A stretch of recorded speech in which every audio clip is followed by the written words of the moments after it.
નમસ્કાર, આપ જોઈ રહ્યા છો નેશન પ્લસ ન્યૂઝ. હું છું આપની સાથે હેતલ ભગત.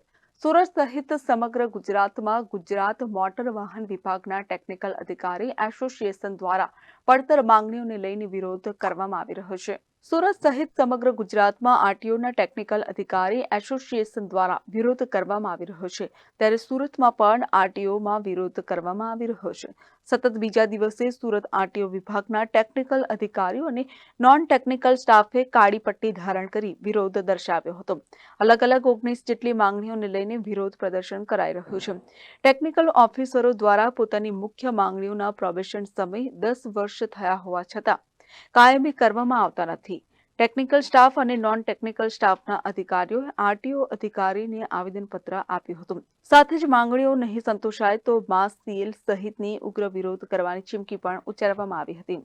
અમારી રજૂઆત એવી છે કે રાઉન્ડ ધી ક્લોક ચેકિંગ દરમિયાન માળખાગત સુવિધાઓનો અભાવ છે, તેમજ અમારા ડિપાર્ટમેન્ટમાં જેટલા પણ ઇન્સ્પેક્ટર્સ તેમજ આસિસ્ટન્ટ ઇન્સ્પેક્ટર્સ 700 જેટલા ઇન્સ્પેક્ટર્સ છે, જે લોકો ફરજ બજાવી રહ્યા છે અને તેમને આજ દિન સુધી જે પણ તકલીફો પડી છે એ બાબતે સરકારશ્રીને અમારી નમ્ર રજૂઆત છે કે જેના આધારે અમારા જે પડતર પ્રશ્નો છે એનો નિરાકરણ ઝડપથી આવે.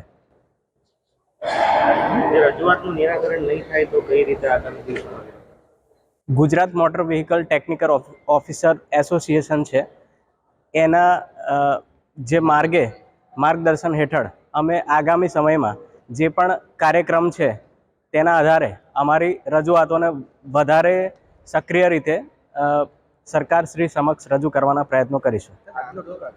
આજના કાર્યક્રમમાં એવું છે કે અમારા જે કચેરીના વડા છે તેમને અમારી જે રજૂઆતો છે એ બાબતે અમે આ રીતે આવેદનપત્ર આપવાના છીએ, જેના દ્વારા અમારા કચેરીના વડા વિભાગ સમક્ષ તેમજ સરકારશ્રી સમક્ષ અમારી રજૂઆતોને આગળ પહોંચાડી શકે.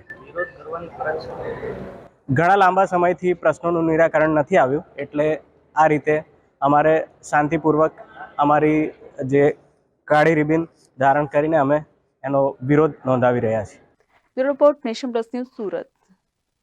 સમાચારોના સતત અપડેટ માટે નેશન પ્લસ ન્યૂઝના યુટ્યુબ ચેનલને સબસ્ક્રાઇબ કરો, બેલ આઇકન દબાવો અને ફોલો કરો ઇન્સ્ટાગ્રામ, ફેસબુક અને ટ્વિટર પર.